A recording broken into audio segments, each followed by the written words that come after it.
In the beginning, three witches were talking about prophecy. While on a battlefield, Duncan, King of Scotland, hears of Macbeth, the main character, kind of a big deal, and Banquo, who defeated some armies or whatever.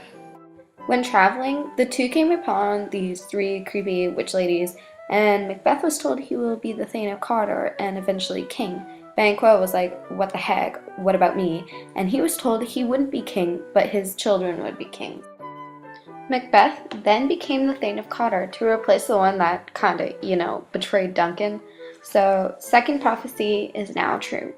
Duncan then says he will have dinner at Macbeth's castle, which is kind of a big deal, and Macbeth wrote to Lady Macbeth, telling her everything that happened. Although Macbeth is uncertain about the prophecies and everything, Lady Macbeth is 100% not, and wants him to murder Duncan to get on top.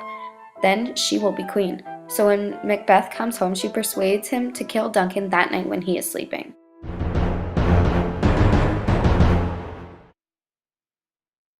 In the morning, Duncan is found dead, and instead of Malcolm, Duncan's firstborn, being crowned, for some reason Macbeth is.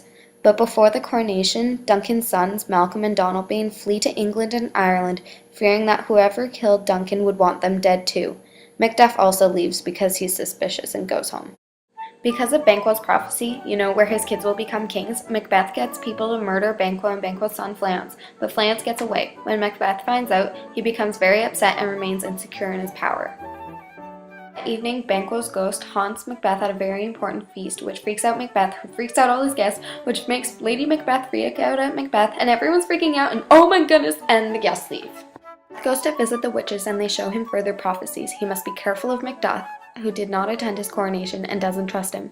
He's invincible from anyone woman-born, and until Birnam Wood comes to Macbeth's castle, he is safe, so Macbeth feels safe. Macduff goes to England to join Malcolm, so when Macbeth hears about this, Macbeth has people kill Macduff's family. Like, who does that? Insecure much. When Macduff learns of this, he heads back to Scotland with Malcolm's freaking huge army of English people to challenge Macbeth.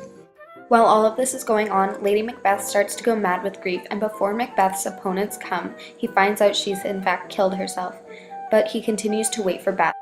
He is struck numb when he learns the English army is advancing with Birnam Wood, fulfilling half the witch's prophecy. Macbeth and Macduff encounter each other in battle, but Macbeth is defeated by Macduff, who is not of woman born, but ultimately ripped from his mother's womb. Macbeth is beheaded by Macduff, and Malcolm is now King of Scotland.